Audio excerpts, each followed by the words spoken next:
justification for muzzling-ness is to limit personal bashing.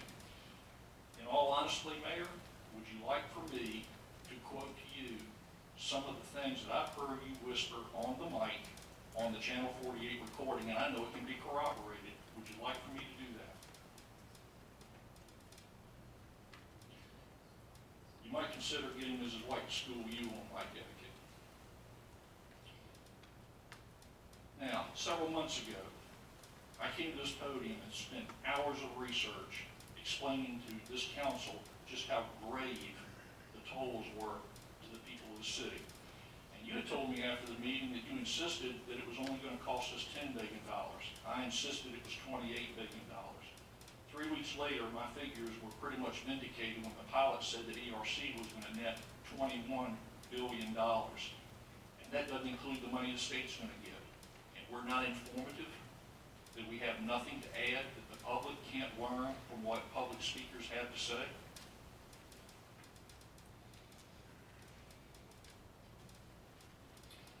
I challenge every member of this council to name an instance where I did not come to this council and factually make my point. The lame excuse that other cities don't rebroadcast their non-agenda speakers has been rolled out. I don't live in Norfolk or Virginia Beach. I live in Portsmouth. They have their own problems to deal with. I live here. I pay taxes here. My children were raised here. I have every right to ask how my taxes are spent. I have every right to expect accountability from my city council and from staff. No one's being fooled by your smokescreen. This is proof that politicians are a dime a dozen in the city, and statesmen are very difficult to come by. Your attempt to withhold information from the public and muzzle us belies statesmanship. You didn't even have the integrity to tell us that you were going to consider this. We didn't know about this advance. We knew about it after the fact. Who made this decision? When I called to find out who made this call, who made the decision to pull the plug on the non-agenda speakers, couldn't get an answer. Who made the decision? You know, this is not 2013 Portsmouth. When you muzzle people's ability to get information, you are now turning the city into Berlin in 1936. That's horrible. That's a terrible indictment. People like this man right here, who fought several wars and put his life on the line to give us freedom of speech. My hat goes off to you, Mr. Bowler, and everybody that wore the uniform in the country of the United States of America, including my dad, who served this country for 27 years. I don't need to say any more. Thank you, sir.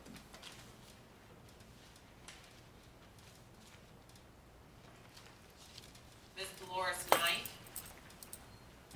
is followed by Mr. Clyde Toller.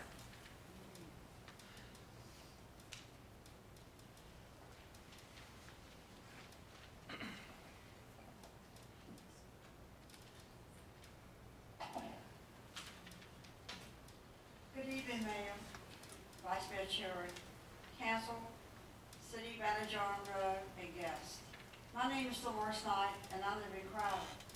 First, I want to thank City Manager John Rowe for all he assisted me with Wheeler Brader and the Civic League, and all these people did come to the meetings, and I appreciate that so much. In fact, we had Mike Staunton, the Deputy Fire Department, and Fire Chief, and he had 2 others with him, but they couldn't stay for the whole meeting. They had to go back to work. Mayor Wright, soon after your election in 2011 as mayor, you attended the Portsmouth Council of Civic Organizations, which we shortened for PCCO, which was just 2 years ago, with several council members attending as well.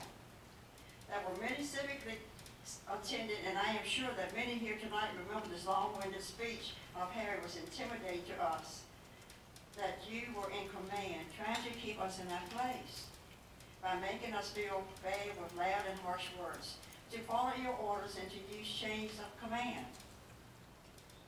You also made the remark that the citizens are showing up at council meetings just to grandstand to be seen on TV.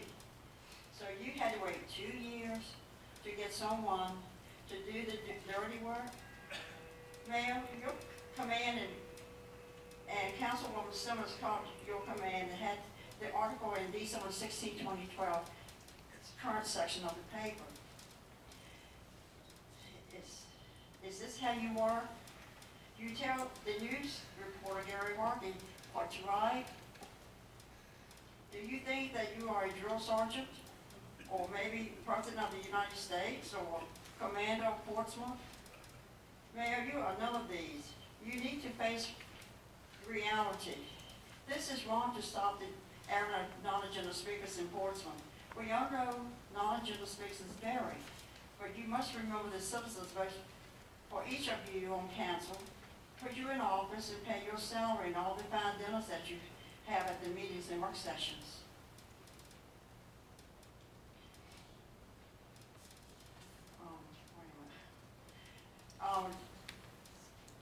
For some reason, we are concerned that it should still be televised, and that's what we consider, because there are many knowledge of the speakers, but they have different reasons of coming forward.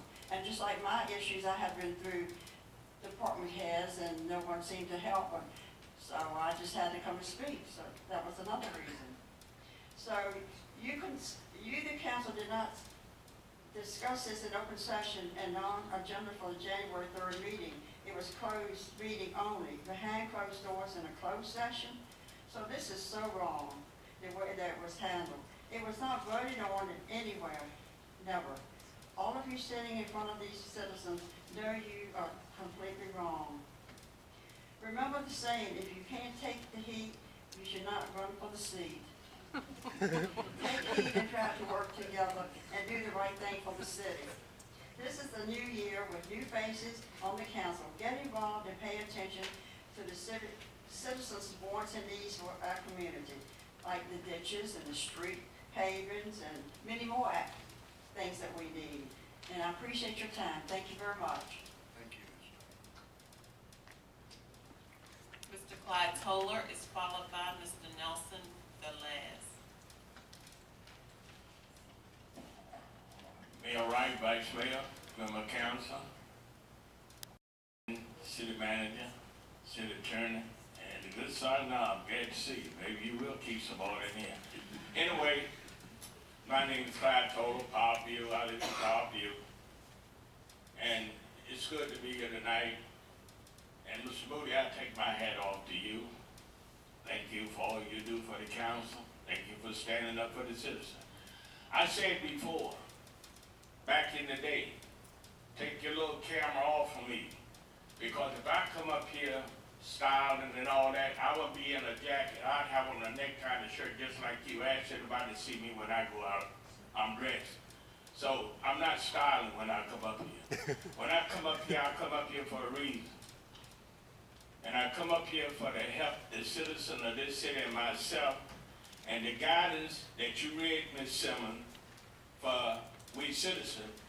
I want you to give me the guidance. It's for the council. You read that to me about your conduct and the way you should act. You read that to the citizen too, just like you did to us, to how we should act and respect you.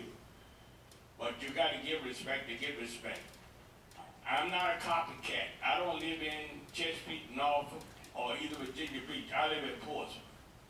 And if we so dumb that we got to copycat after some other city and do what they do, then we should move to that city and run for council and sit on council over there. Not here. But anyway, I heard before, years ago, after 9 o'clock, the council made a statement up there. After 9 o'clock, I don't hear nothing you got to say no way. Now this was said, it's on tape. I can go back and pull it up and prove it. All right, we are re-elected councilman again this year. We're scraping the barrel. We had to go back and pick up council because nobody wasn't wrong. We had to take back people who were, once we said we didn't want no more, we took them back again. But you see, I said at the last meeting, it's gonna come a time less than 4 months, I said they're gonna be up here hollering, you gotta go. Didn't I say that last December? When the current came out with that little thing about cut us off, everybody called me, they gotta go. Why? Well, I didn't put them up there, you did. Don't come and crying to me about it. Come down here and do something about it. I don't want to be put on TV, but you can stop us, but we can always send our pictures to the newspaper if you want to stop. We can also add the newspaper to put in what we say. And they might sell a lot of paper because the pollen is very skimpy. They need to put some in there so they have something to read. But this is what needs to be done. But your behavior has been very, very bad. You have been disobedient to one another, been disrespectful and all. And we citizens have sit out here went through that. But the main little group is Mr. Carroll, Pat Simon, Lois Knight, Joe Wright, and down the side, and of course my good man Mark, and yours truly, Clyde Toller. Here we are, and we are back here again. Now, this cut me off and not to the citizen all. I can also go to my Veteran of Foreign War, Civic Leagues and all. I can still spread the word about you. And I tell the people, look, they don't have to come to, they need to come to council to hear. This place should be packed every night. Not just to see us. I don't come up here styling, because if I come before you styling, you would know it, because I would be standing straight up, dressed up, looking good. But I come in just like this, dressed as you should come like you are, because I am not working for you, you are working for me. That's right. And this way, we all can get along good, and I don't want to be no copycat behind any other city. Be Portsmouth, and lower my taxes, and stop and answer Mr. Curls. Give him an answer about the school board where people's coming. Give them an answer. Silence is no good. And then when we come up here and somebody get a little rough around the head with you, you get all teed off with them. Stop getting teed off and do something. I said this before. You need to do something. And tell the people what's going on. Take care of this offset Social Security. Stop beating around the bush with it. But you keep beating around the bush with a lot of stuff you shouldn't be doing, and stop wasting my taxpayer money. Thank you. The next speaker is Mr. Nelson Velez, and he's followed by Mr. Luke McCoy.